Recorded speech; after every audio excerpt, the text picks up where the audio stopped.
It's holiday time, you jump onto Airbnb and spot a good deal. But do we ever really know whose home we're staying in? What if that person has a criminal history and is living there during your stay, like Serge?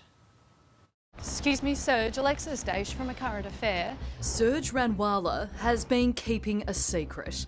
Do your Airbnb guests know that you're a registered sex offender, Serge?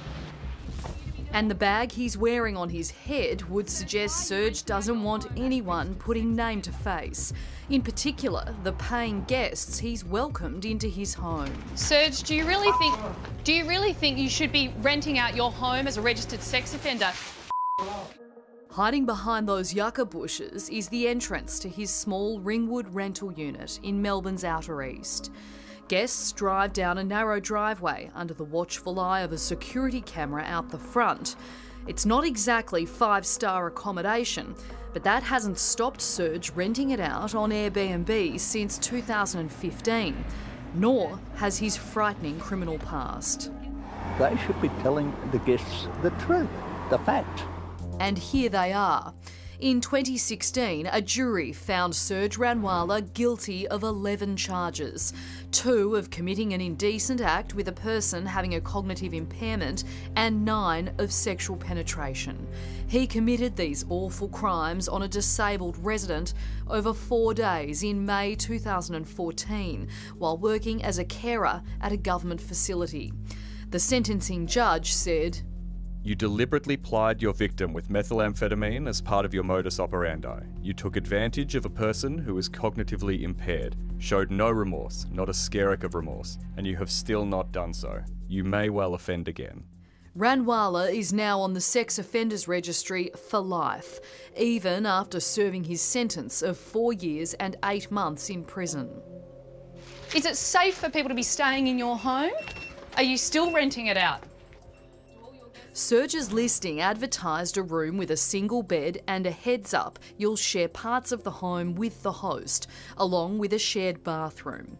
According to his profile on the platform, Airbnb says it has confirmed Serge's identity. It's pretty unbelievable. Ashley Kemp from Shine Lawyers. They say we may not run background checks on users located outside of the United States, and even if we do, the accuracy of coverage may vary. Right, so they're basically saying not only may we not do a background check at all, but even if we do, it might not uncover something such as this. That's right. Does Airbnb know that you're a registered sex offender, Serge? Do your neighbours know? Anger, disgust.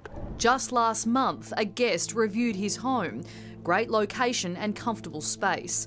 But other guests said the smell, clutter and dirtiness of the place is just too much to take. When I tried to shorten my stay because I didn't want to offend Serge, he decided to simply reject and then completely ignore me. Another said the hygiene, nothing less than putrid. The bathroom and my bedroom made me feel ill. It was all very creepy.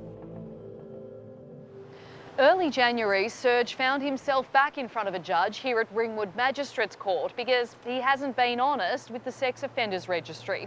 He pleaded guilty to 8 charges of failing to comply with his reporting obligations and reportedly hiding the fact that he's been hosting on Airbnb.